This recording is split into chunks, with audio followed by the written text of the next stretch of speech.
All right, so now we're gonna go over some things to improve your hip mobility when you feel like your hips are tight. So the first one is the hip flexor stretch. It's the couch stretch. What you're gonna do is you're gonna put your foot up against the wall here. The biggest mistake what I see is people bring this way back too close to the wall, and then when they go here, they start to arch their back instead of squeeze their butt. So you bring this off the wall a little bit, and then what you're gonna do is you're gonna put your foot up against the wall. Now from here, this is the important part. Make sure that you're not arching your back, okay? So think about bringing the ribs down, keeping the stomach tight, and then you need to make sure that you're pushing your butt through, okay?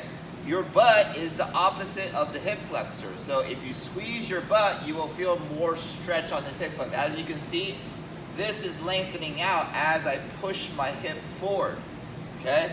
So make sure that you squeeze your butt, keep your stomach tight, and you will feel a nice stretch along the front of that leg, okay?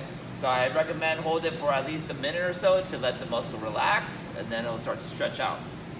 Okay, second muscle is the groin muscle, okay? So groin muscles are attached from the knee all the way up into the hip here.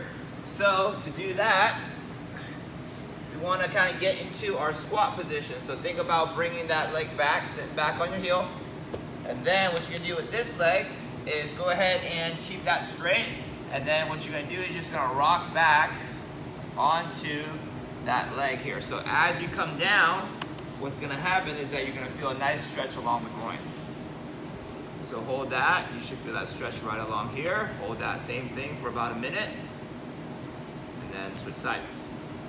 Okay, now the low back. Okay, so good, nice low back stretch is basically you can hold your hands in the back of your head like this, bring your chin down towards your chest, and then just go ahead and bring your body all the way down until you feel a stretch in the low back.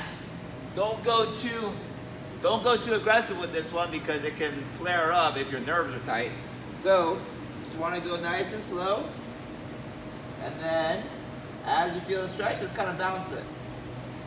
You'll feel it in your low back, or your hamstrings, or your calves, depending on where the nerves are tight at. And this is a good general stretch to help you loosen up for the squat.